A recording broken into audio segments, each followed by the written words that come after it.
নমস্কার বন্ধুরা, বৃষ্টি রান্নাঘরে আজকে আবার একটা খুব সুন্দর নতুন রেসিপি নিয়ে আপনাদের কাছে হাজির হলাম। কাছে দূরে যে যেখান থেকে আমার ভিডিওটি দেখছেন, আশা করি সবাই ভালো আছেন, সুস্থ আছেন। প্রতিদিনকার লাইফে একটু অন্যরকম খাবার খাওয়ার জন্য আমরা সবসময় কিন্তু একটুখানি চেষ্টা করি। আজকে সেরকমই একটা রেসিপি নিয়ে আসলাম, যার জন্য সবার প্রথমে আমি কাঁচা ছোলা নিয়ে নিয়েছি। সারা দিনে যত খুশি খান, সকালবেলা শুরুটা করুন এইভাবে, সারাটা দিন শরীরটাকে একটা আলাদা এনার্জি নিয়ে আসবে। কাঁচা ছোলাটাকে আমি আগের দিন রাত্রেবেলা ভিজিয়ে রেখে দিয়েছিলাম, পরের দিন এটা একটা মিক্সিং জারের মধ্যে দিয়ে দিলাম। তার সাথে সাথে একটুখানি সবুজ মটর মানে কড়াইশুঁটি আমি এখানে ব্যবহার করলাম। এবার এর মধ্যে একটুখানি কাঁচা লঙ্কা দেবো এবং এর একটা পেস্ট তৈরি করব সামান্য একটুখানি জল দিয়ে। খুব বেশি পাতলা করব না, তো একটুখানি জল দিয়ে ঠিক এইরকম একটা মিশ্রণ তৈরি করব। দেখুন মিশ্রণটা কিন্তু খুব বেশি পাতলা হয়নি। এবার এখানে আমি টোটাল জল ব্যবহার করছি 1 কাপ মতো। খুব ভালো করে এটাকে একটুখানি ফেটিয়ে নিতে হবে। একটু মশলা আমি অ্যাড করছি এখানে, একটুখানি জিরের গুঁড়ো, একটুখানি আমচুর পাউডার, একটুখানি হলুদ, একটুখানি নুন, একটুখানি হিং ব্যবহার করছি। তো এরকমভাবে খুব ভালো করে প্রথমে জলটার সাথে এই যে পেস্টটা তৈরি করলাম এটাকে খুব ভালো করে এরকমভাবে মিশিয়ে নিতে হবে। খুব ভালো করে ফেটাবেন, চেষ্টা করবেন 5 থেকে 10 মিনিটের জন্য এটাকে খুব ভালো করে ফেটিয়ে নেওয়ার। যত ফেটাবেন ততই কিন্তু এটা খুব সুন্দর তৈরি হবে। তো আমি এরকমভাবে এটাকে তৈরি করে নিলাম। তৈরি করে নেওয়ার পরে এবার এটাকে ঢেকে দেব। ঢেকে দেওয়ার পরে একটা সাইডে সরিয়ে নেব। অন্য একটা বাটিতে আমি একটুখানি ব্যবহার করব, সেটা হচ্ছে রাঙালু। রাঙালুকে এরকমভাবে গ্রেট করে নিয়ে এর মধ্যে দিয়ে দিলাম। তার মধ্যে একটুখানি কড়াইশুঁটি অ্যাড করছি, একটুখানি নুন অ্যাড করছি, একটুখানি আমচুর পাউডার দেব, একটু হিং দেব, আর সবার শেষে একটুখানি টমেটো সস আমি এখানে ব্যবহার করব। আপনাদের যদি মনে হয় এখানে গোলমরিচের গুঁড়োটাও কিন্তু ব্যবহার করতে পারেন। খুব ভালো করে এটাকে নাড়াচাড়া করে নিচ্ছি। এই সময় খুব ভালো রাঙালু ওঠে। তো সকালবেলা একটা সেদ্ধ করা রাঙালু বিশেষ করে মেয়েরা খেয়ে দেখবেন, সারাটা দিনের জন্য একটা আলাদা এনার্জি পাবেন। অবশ্যই প্রতিদিনকার লাইফে বিশেষ করে এই সময়ে রাঙালু বলুন, কড়াইশুঁটি বলুন, এই ধরনের জিনিসগুলোকে খান। সকালবেলার দিকে বেশি বেশি করে খান, সারাটা দিন দেখবেন একটা আলাদা স্ফূর্তি নিয়ে আসবে। তারও সাথে সাথে শরীরের মধ্যে একটা আলাদা এনার্জি নিয়ে আসবে। এবার একটা লোহার তাওয়া আমি বসিয়ে দিলাম। এটাকে একটুখানি গরম করে নিয়ে তার মধ্যে সামান্য একটুখানি ঠান্ডা জল ছিটিয়ে দিলাম। একটা কাপড় দিয়ে এটাকে মুছে নিলাম। মুছে নেওয়ার পরে এবার এখানে পরিমাণ মতো ব্যাটারটা দিয়ে দিলাম।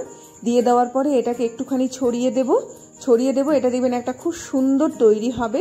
তো এইরকম ভাবে কিন্তু 1 হাতা করে আমি এর মধ্যে অ্যাড করছি। এবার এটাকে মানে একটুখানি শুকিয়ে নিতে দেব। একটু যখন এটা টেনে আসবে এর মধ্যে রাঙালু যে মিশ্রণটা আমি তৈরি করেছি সেই মিশ্রণটা আমি এর মধ্যে দিয়ে দিলাম। পুর হিসাবে আমি এখানে ব্যবহার করছি। তো এটা দিয়ে দেওয়ার পরে এবার এটাকে একটুখানি হতে দেব।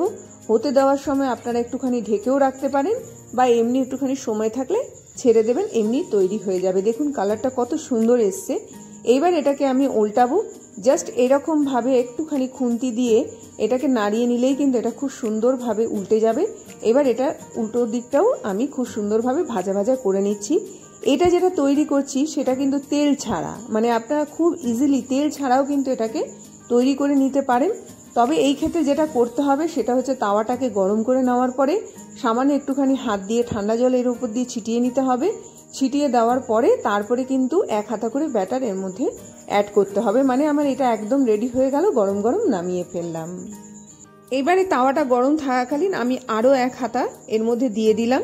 দিয়ে দেওয়ার পরে এটাকেও এরকমভাবে ছড়িয়ে দিলাম। তো ছড়িয়ে দেওয়ার পরে এইরকমভাবে যখন এটা একদম চারিদিকটা এরকম ছড়িয়ে যাবে তারপরে এটাকে একটুখানি হতে দেব। তার কারণ হচ্ছে এটা এই অবস্থাতে কাঁচা রয়েছে, তো এটাকে একটুখানি কুক করার জন্য আমি ছেড়ে দিয়েছিলাম। এবার এর মধ্যে যে মিশ্রণটা আমি তৈরি করেছি, যে পুরটা আমি তৈরি করেছি, সেই পুরটা আমি এর মধ্যে দিয়ে দিলাম এবং এটাকে হওয়ার জন্য কিছুক্ষণ টাইমের জন্য আমি আবারও ছেড়ে দেব।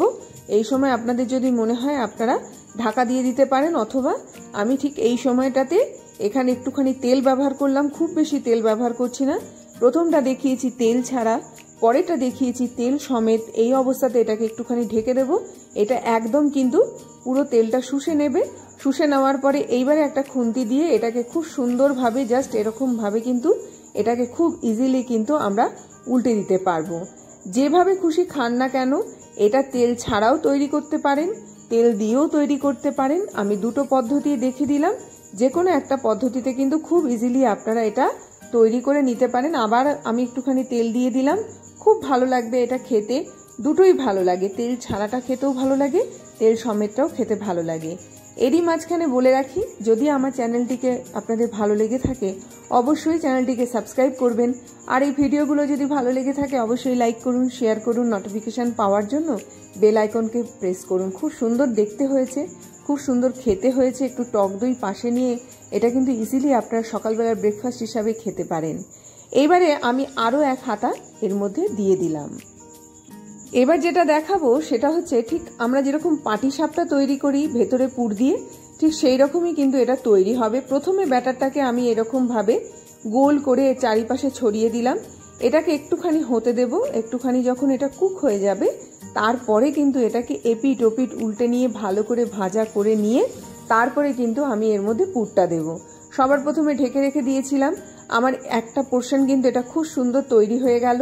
ঠিক ইজিলি এটা আপনারা উল্টাতে পারবেন, এরকমভাবে অপর পোর্শনটাকেও জাস্ট এরকম উল্টে দিয়ে ভাজা ভাজা করে দিয়ে এটাকে ঢেকে দিলাম। ঢেকে দেওয়ার পরে এটা একদম তৈরি হয়ে গেল। তৈরি হয়ে যাওয়ার পরে আবারও আমি এটার এপিটটা যখন ভাজা হয়ে গেল আমি একবার উল্টে দিয়েছিলাম, ওই পিঠটাও ভাজা হয়ে গেল। তারপরে এটাকে আমি আবারও উল্টে দেব। উল্টে দেওয়ার পরে এপিট ওপিট করে ভাজা করে নেওয়ার পরে এইবার এর মধ্যে আমি পুরটা অ্যাড করব। দেখুন এটা খুব সুন্দর তৈরি হচ্ছে এবং এটা খুব সুন্দর খেতে লাগবে। যে কোনো জিনিসের সঙ্গে খান, টক দইয়ের সাথে খেতে পারেন, ওপর দিয়ে যদি মনে করেন পিৎজার মতো তৈরি করে খেতে পারেন। নানা ধরনের জিনিস আপনারা এর মধ্যে অ্যাড করতে পারেন। যারা আলু খেতে ভালোবাসেন আলুটার একটা পুর তৈরি করে ওপরে অ্যাড করতে পারেন। যেভাবে খুশি খান না কেন এটা অসম্ভব আকারে টেস্টি একটা খাবার। আজকে আমি যেটা তৈরি করে দেখাচ্ছি হাই এনার্জেটিক একটা খাবার, সেই জন্য এখানে কড়াইশুঁটি পড়েছে, সেই জন্য এখানে রাঙালু পড়েছে এবং এর মধ্যে ছোলা রয়েছে যেটা শরীরটাকে অনেকটা পরিমাণে হেলদি রাখবে, তার সাথে সাথে একদম এনার্জিতে ভরিয়ে দেবে। পাটিসাপটার মধ্যে এই রেসিপিটাও তৈরি হয়ে গেল। তো 3 রকমের জিনিস আমি দেখালাম, যেভাবে খুশি করুন না কেন খেতে অসম্ভব আকারে টেস্টি হবে, চমৎকার খেতে, বারে বারে খেতে চাইবেন একবার বানালে। তো এইরকমভাবে আজকে একটা ছোলা দিয়ে খুব সুন্দরভাবে আপনাদেরকে এমন একটা রেসিপি করে দেখালাম যেটা স্বাস্থ্যকর তো বটেই, তার সাথে সাথে সারাদিনের জন্য পেটটাকে ভরিয়ে রাখবে। এই বলে আজকের মতো বিদায় নেব, আবার আসবে একটা খুব সুন্দর ভিডিও নিয়ে। ততক্ষণ সবাই ভালো থাকবেন, সুস্থ থাকবেন, দেখতে থাকবেন বৃষ্টির রান্নাঘরে। তো এই শীতে যখন এখন শীতটা যেতে শুরু করেছে এই সময় এই ধরনের হেলদি খাবার খান যেটা শরীরের ইমিউন পাওয়ারটাকে অনেকটা গুণ বাড়িয়ে দেবে। একটাকে ভেতর দিয়ে দেখিয়ে দিচ্ছি, এইরকম দেখতে হবে, পেটটা একদম ভরে যাবে। অল্প খেয়েই কিন্তু আপনারা পেটটাকে ভরিয়ে রাখতে পারেন। যাদের খুব খিদে পায় তারা অবশ্যই খান। এই বলে বিদায় নিলাম, আসলাম তাহলে।